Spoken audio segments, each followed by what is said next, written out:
student news. We are the Shuttle Table. First up, world news. On November 15th, terrorists struck in a suburb of Paris called St. Darius.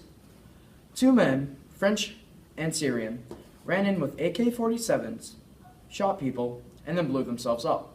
128 were killed and 300 were injured. In retaliation, French have joined the war against ISIS. Officials say that 3 people, which includes the mastermind from Belgium, communicated over chatting in a game over PS4. From there, they planned the attack. In the end, we can only hope that the people get better and that this massacre never happens again. Hello, I'm Lindsay with National News. Could you imagine having hundreds of dogs and cats roaming the flooded streets? Well, this was real life. On November 13th in South Carolina, this was happening for hours. Due to the massive storm, it had caused 3 humane societies to flood. So they took massive precautions and they had to release hundreds of animals into the streets so no one would get hurt. Sadly, over 50 animals didn't survive. This included 15 dogs and 35 cats. The International Federal Animal Welfare Group was called in to help rescue animals.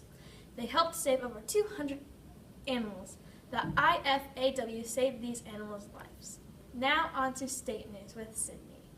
Thank you, Lindsay.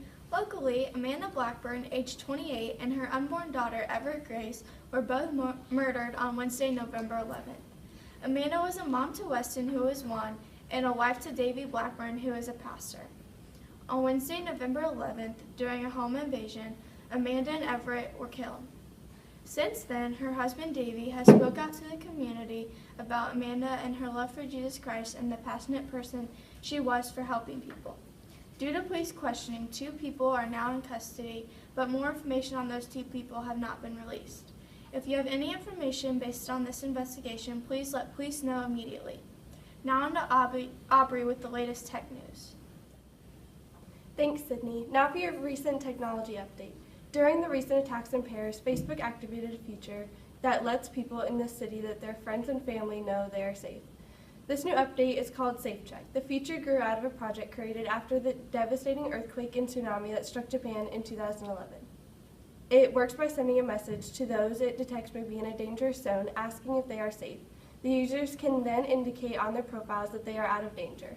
Just another way we are improving our world one step at a time. Now on to Grace with your good news. Thank you, Aubrey. Now on to good news. The holidays are coming soon, and everybody knows that Christmas is a time to give. But what happens when you go over the top in giving gifts to others? Carol Suchman, a New York City native, donates toys every year for homeless children for Christmas. But this year, she bought an entire store to provide gifts to kids. She was walking in her neighborhood, West Village, when she noticed a going out of business sign. After she negotiated with the store, she was able to purchase the store and its products.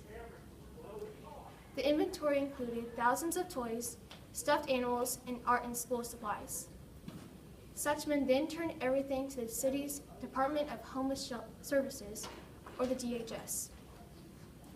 The director of special events at DHS, Antonio Rodriguez, was very shocked at Suchman's actions. Rodriguez states this to the local news. "I've been doing this for many years, and we have many generous sponsors. But I have to say that this is the first time anybody ever bought out an entire store and donated it." Carol Suchman was very generous to buy a whole store for homeless kids in New York. She truly impacted the whole community. That's all we have for this week's news of TCSN. Thanks for watching.